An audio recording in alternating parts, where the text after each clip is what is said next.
Hello everyone বন্ধুরা, কেমন আছো সবাই? বন্ধুরা, আজকে এই বাগান বিলাসটা দেখে খুব অসাধারণ অনুভূতি হচ্ছে। এবং এই যে সুন্দর একটা পিঙ্কের যে কালারটা দেখে মন যেন আনন্দে ভরে যায়। তো এই বাগান বিলাসের পিছনে কিছু কথা আমি বলি। বাগান বিলাস সবাই বাড়িতে লাগায়, বা বাড়ির কারোর কোনো বেলকনি বা কোনো বাড়ির সামনে গেটে কাছে লাগানো থাকে, বা অনেকে ছাদ বাগানে এটাকে বনসাই হিসেবেও ব্যবহার করে। কিন্তু এই বাগান বিলাসকে আমরা কিভাবে অত্যাধিক ফুল বাড়িতে আনবো, এবং নার্সারিতেও বা কিভাবে এই ফুল আনার পদ্ধতিটা তারা অবলম্বন করে। অর্থাৎ নার্সারিতে যেভাবে গাছে ভর্তি ভর্তি ফুল দেখতে পাওয়া যায়, কিন্তু বাড়িতে আনার পর তেমনটা ফুল দেখা যায় না। তো বাড়িতে কি পদ্ধতি অবলম্বন করতে হবে তা তোমাদের সামনে একটু শেয়ার করি। তো বাগান বিলাস হচ্ছে একটি খুব সৌন্দর্যময় গাছ।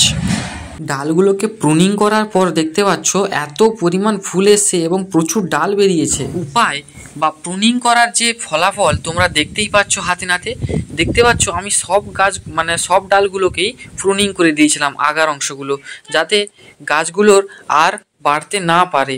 এবং না বাড়তে দেওয়ার জন্য দেখতে পাচ্ছ ফুলগুলো প্রচুর এসছে। আর নিচে একটা গাছ রয়েছে, এটা রয়েছে আমার ভেরিগেটেড একটা বাগান বিলাস, যেটা আমি কিছুদিন আগেই নার্সারি থেকে নিয়েছিলাম। তবে মনে হচ্ছে মাটিটা একটু অম্লত্ব ভাব বেশি, বা মাটিটা একটু ভালো না। তবে আমাকে এই পাত্রটা বা আমার যে গ্রো ব্যাগটা রয়েছে, যে বস্তায় লাগানো রয়েছে, ওটা আমাকে চেঞ্জ করাতে হবে। তো ইতিমধ্যে এই গাছেও দেখতে পাচ্ছ ফুল চলে এসছে। আমি যখন নার্সারি থেকে নিয়ে এসেছিলাম ফুল অতটাও ছিল না। তো পাতাটা দেখতে খুব সুন্দর লাগছে, দেখতে পাচ্ছ। অনেকে এই এই ফ্লাওয়ারটা দেখেছো হয়তো। আমি কিছুদিন মানে বেশ কিছুদিন হয়ে গেল আমি শেয়ার করেছিলাম যে এইটা দুটো কালার হয়ে থাকে, হোয়াইট আর পিঙ্ক মিক্স ভ্যারাইটি একটা দেখতে পাচ্ছ। এটা ভেরিগেটেড। তো গোড়াটা দেখতে পাচ্ছ খুবই মোটা এবং গাছটা খুবই পুরনো।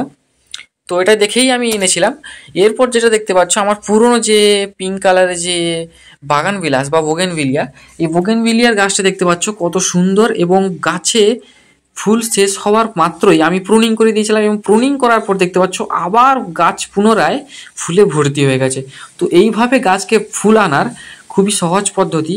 এবং এই যে ডালগুলো দেখালাম, সেই ডাল থেকে আমি কিছু চারাও বসিয়েছিলাম, দেখতে পাচ্ছ। চারাটা মোটামুটি কয়েক মাস হয়েছে, তবে চারাগুলো বেশ অনেকটা শিকড় বেরিয়ে গেছে এবং দেখতে পাচ্ছ ফুলও চলে এসেছে। তবে এই ছোট ছোট ডাল থেকে কিভাবে চারা তৈরি করা হয় বাগান বিলাসের, তোমরা যদি ভিডিওটা দেখতে চাও তাহলে অবশ্যই কমেন্ট করে জানাও। আমি অবশ্যই নতুন একটা ভিডিও দিয়ে দেবো, যেখানে বাগান বিলাসের চারা কী করে তৈরি করতে হয় আমি তোমাদেরকে সম্পূর্ণ ডিটেলসে ভিডিওটা দিয়ে দেবো। আর এই ফুলটা আমি ভেঙে নিলাম যাতে গাছটা বড় হয়, যেহেতু এখন আমাদের ফুল দরকার নেই, গাছটা বড় হওয়া দরকার। তো দেখা হচ্ছে নতুন কোনো ভিডিওতে।